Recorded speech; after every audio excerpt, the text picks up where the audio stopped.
Assalamualaikum warahmatullahi wabarakatuh. Perkenalkan, saya Fitri Padilla Pratama dengan nomor induk mahasiswa 1908106109 dari kelas Biologi C semester 5. Di sini saya akan memaparkan mengenai hasil mini riset dari mata kuliah Fisiologi Tumbuhan.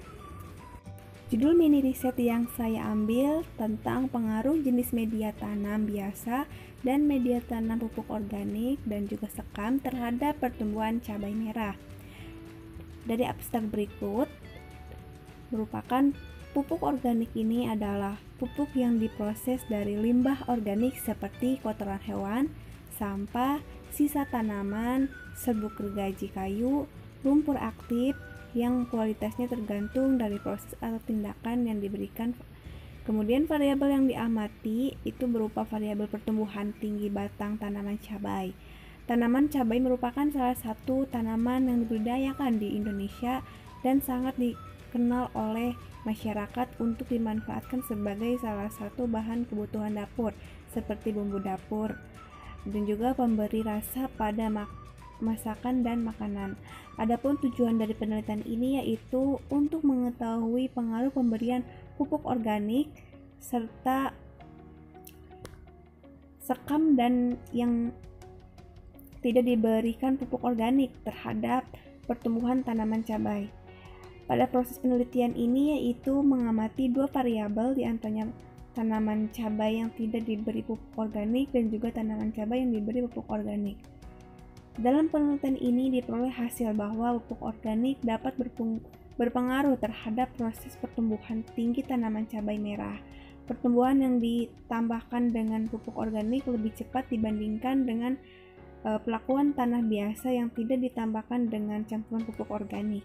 Metode, alat dan bahan yang diperlukan dalam penelitian ini yaitu polybag, kapas, wadah, alat tulis, kemudian bahannya benih biji cabai merah, air, pupuk organik, tanah organik atau tanah gembur, sekam padi, dan juga sabut kelapa. Adapun prosedur kerja yang dilakukan yaitu yang pertama, dipilih cabai merah yang unggul, kedua dikupas dan diambil bijinya dan ditempatkan di wadah. Kemudian dijemur selama 1 hari sampai biji cabai itu kering. Kemudian dimasukkan ke dalam media kapas yang telah dibasahi. Lalu ditutup menggunakan plastik hitam dan disimpan di tempat yang gelap. Kemudian diamkan selama 5 hari, lalu diambil kecambah dan dipindahkan ke polybag yang sudah terisi tanah organik dan arang sekam, sabut kelapa, dan sekam padi, dan kepada polybag yang tidak diberikan pupuk organik. Lalu diamati selama 1 minggu sekali dalam 1 bulan. Dan langkah terakhir itu dicatat hasil pengamatannya. Dapat kita lihat berikut ini merupakan tabel hasil pengamatan. Mulai dari minggu pertama sampai minggu keempat. Tinggi batang yang diperoleh bermacam-macam.